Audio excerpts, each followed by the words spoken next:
Hindi ako palabang tao. Tahimik lang ako sa buhay.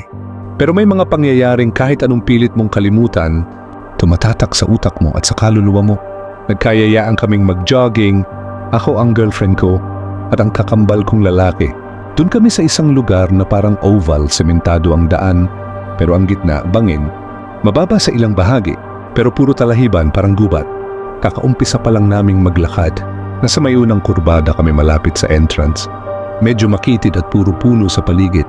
Nang biglang may parating na sasakyan, pickup truck at sa likod nito, mga lalaking armado at mas nakakatindig palahibo, may mga lalaking nakapiring, nakaluhod, parang hostage.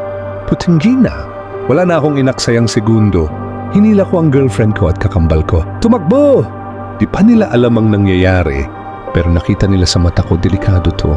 Naguunahan kami sa takbuhan. Sa sobrang adrenaline, naunahan ko pa sila. Ganong kalakas ang kaba ko.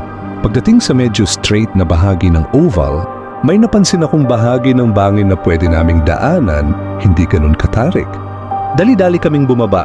Kumapang sa talahiban, nagtago. Walang imikan, hingal pigil hininga. Hindi namin alam kung nakita ba kami o hindi.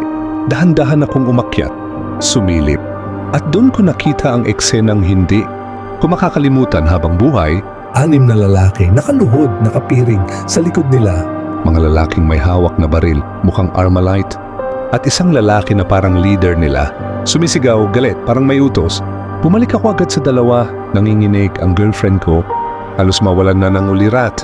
Sabi ko sa kanila, kailangan nating makahanap ng mas ligtas na taguan. Tahimik kaming gumapang, pailalim sa talahiban. Hanggang sa may nakita kaming 3 bahay, malalaki, under construction. Walang tao, walang workers. Pumasok kami sa ikalawang bahay. Ayaw naming sa una, kitang-kita iyon mula sa daan. Sa pangalawa, medyo tago. Habang pinapatahan ng kapatid ko ang girlfriend ko, biniling kong huwag siyang magsisigaw. Ako naman, lumipat sa ikatlong bahay. Pinakamalapit iyon sa mga armado. Siguro mga 50 to 100 metro lang ang layo. Dahan-dahan, gumapang ako. Inangat ang cellphone, kinuhanan ko ng video. Kitang-kita ko ang putok ng baril at ang bagsak ng mga katawan. Isa-isa silang tinapon sa bangit. Hindi na kami gumalaw buong araw. Natili kaming nakatago hanggang gabi. Pagsapit ng dilim, tsaka lang kami lumabas at nagmadaling umuwi. Nasa akin pa rin ang video. Pero araw-araw kong tinatanong ang sarili ko, ilalabas ko ba to? Tama bang ikalat ko ang video? Kasi una, hindi ko alam kung anong kasalanan ng mga pinaslang. At pangalawa, baka nakita ako. Baka nakuha nila ang plaka ng kotse ko. At kung totoo yon, Baka alam nila kung sino ako at kung ganun.